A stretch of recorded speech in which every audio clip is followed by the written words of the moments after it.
तो आइए हम यहाँ से हम लोग देखते हैं परमिटिविटी और स्पीड ऑफ लाइट के बीच में रिलेशन देखते हैं। मतलब कि एक ऐसा फॉर्मूला जिसमें क्या हो, म्यू नॉट हो, एप्सिलॉन नॉट हो और स्पीड ऑफ लाइट मतलब प्रकाश की चाल मतलब सी हो। मतलब कि आपको पता होना चाहिए कि चुंबकशीलता, विद्युतशीलता और प्रकाश की चाल में हम लोग क्या देखेंगे, संबंध देखेंगे। तो यहां से देखते हैं हम लोग relation between mu naught, epsilon not और स्पीड ऑफ लाइट।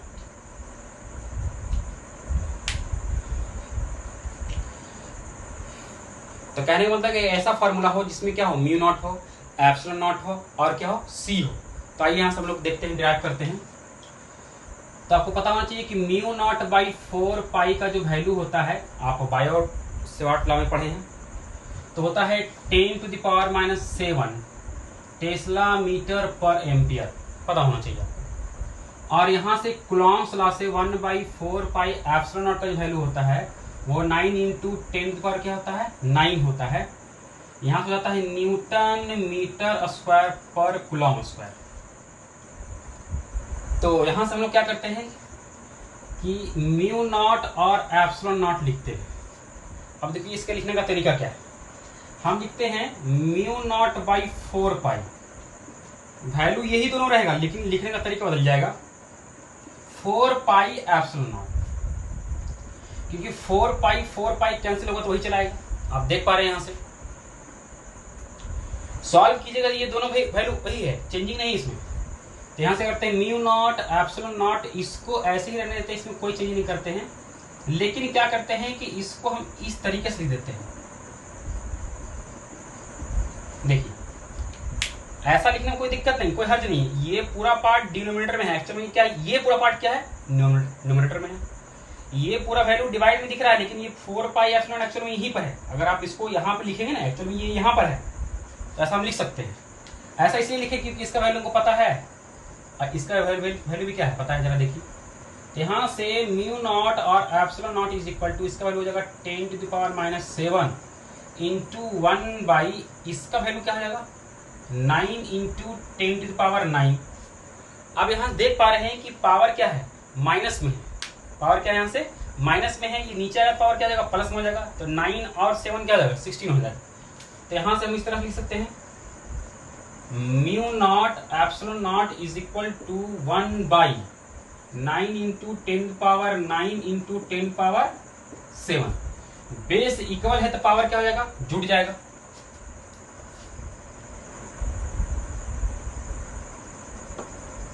तो यहां से क्या होगा, पावर जुड़ जाएगा। तो यहां से क्या होगा, mu naught epsilon naught is equal to 1 by 9 into 10⁻16 हो जाएगा।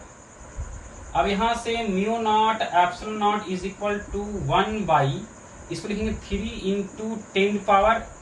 अब पूरे का क्या, होल स्क्वायर। क्योंकि अगर आप सॉल्व करेंगे तो 3 का स्क्वायर क्या हो जाएगा, 9 हो जाएगा और 8 टू क्या हो जाएगा, 16 हो जाएगा। मतलब इसको इस तरह से लिख सकते हैं।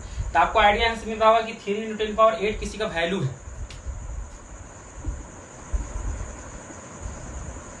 स्पीड ऑफ लाइट को सी से रिप्रेजेंट किया जाता है और लाइट का स्पीड आपको पता होना चाहिए 3 इंटू 10⁸ मीटर पर सेकेंड होता है, 3 लाख किलोमीटर पर सेकेंड होता है, आपको पता होना चाहिए। तो क्या करेंगे, ये वैल्यू इसे क्या पुट कर देंगे, सी पुट कर देंगे। तो यहाँ से क्या होगा, सी का स्क्वायर। तो mu naught epsilon not 1 by क्या हो जाएगा, सी स्क्वायर।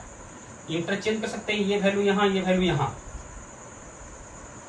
तो यहाँ से क्या हो जाएगा, c square is equal to 1 by mu naught और एप्सिलॉन नॉट। स्क्वायर जाएगा क्या होगा, रूट हो जाएगा, 1 का रूट 1 होता है। यहाँ से म्यू नॉट और एप्सिलॉन नॉट हो जाएगा। तो ये हो गया एक रिलेशन जिसमें क्या है, म्यू नॉट है, एप्सिलॉन नॉट और क्या है, सी है। तो देख पा रहे हैं। अब इसका एक काफी इंपॉर्टेंस है। अगर आप पढ़िएगा special theory of relativity, Albert Einstein का मोस्ट इंपॉर्टेंट कॉन्सेप्ट है, काफी फेमस चैप्टर है ये। तो आपको पता होना चाहिए कि ये क्या कर जाएगा, वैरी कर जाएगा। कहने का ये मतलब हुआ कि अलग अलग फ्रेम ऑफ रेफरेंस में इलेक्ट्रिक फील्ड और मैग्नेटिक फील्ड क्या होगा, अलग अलग होगा। थोड़ा सा आपको समझा देते हैं कि अगर आप किसी अलग फ्रेम ऑफ रेफरेंस में, फ्रेम ऑफ रेफरेंस कहने का मतलब है कि आप जैसे कि अर्थ पर है और कोई क्या है, मून पर है, तो ये दोनों अलग अलग फ्रेम ऑफ रेफरेंस है। कहने मतलब है कि ये जो आपका जो स्पीड है अर्थ का, ये कुछ अलग है और उसका क्या है, कुछ अलग है। तो फ्रेम ऑफ रेफरेंस अलग अलग होने से अगर आप किसी एक सिस्टम पर एक्सपेरिमेंट करते हैं, मान लीजिए कि आप एक्सपेरिमेंट कर रहे हैं मैग्नेटिक फील्ड, मतलब एक वायर है, उस वायर में 3 एम्पियर का इलेक्ट्रिक करंट पास हो रहा है। एग्जांपल दे रहे हैं कि एक वायर है, उसमें इलेक्ट्रिक करंट कितना पास हो रहा है, 3 एम्पियर। उस वायर का लेंथ कितना है, 5 मीटर, और 2 मीटर की दूरी पर हमने मैग्नेटिक फील्ड निकाला, माने कितना आया, 5 टेस्ला आया अर्थ पर। अगर उसी सिस्टम को आप किसी प्लैनेट पर, किसी दूसरे आप स्टार पर, या फिर आप बोल रहे हैं, चलिए बोलते हैं कि चांद पर अगर आप एक्सपेरिमेंट करते हैं तो वैरी कर जाएगा उसी सिस्टम को, मतलब कि वो जो आप सिस्टम लिए हैं 2 मीटर की दूरी पर 3 एम्पियर इलेक्ट्रिक करंट पास हो रहा है, 5 मीटर का लेंथ का वायर है, तो क्या होगा, यहाँ 5 टेस्ला है, यहाँ कुछ टेस्ला है, तो वहाँ क्या होगा, कुछ अलग हो जाएगा, घट सकता है या हो सकता है, बढ़ सकता है। तो ये थोड़ा सा कॉन्सेप्ट है क्या, थ्योरी ऑफ रिलेटिविटी का, स्पेशल थ्योरी ऑफ रिलेटिविटी का। तो ये क्या होगा, वहाँ यहाँ ये वैल्यू, ये कॉन्सेप्ट क्या होगा, वहाँ यूज होगा, ये फॉर्मूला वहाँ यूज होता है। तो इसका काफी इंपॉर्टेंस है कि वो देख पा रहे हैं कि यह इसी पर डिपेंड कर रहा है, कौन, म्यू नॉट और एप्सिलॉन। अगर ये यहाँ का, अगर आप यहाँ क्या कर दो कि ये म्यू नॉट यहाँ चलाएगा, जैसे अगर आप देखा जाए म्यू नॉट यहाँ कर दो तो mu naught is equal to क्या होगा, 1/c² और epsilon naught. Mu naught depend कर रहा है किस पर, स्पीड ऑफ लाइट पर। उसी तरह से epsilon naught is equal to क्या होगा, 1/c² और क्या, म्यू नॉट। ये दोनों फॉर्मूला का वहां यूज होता है।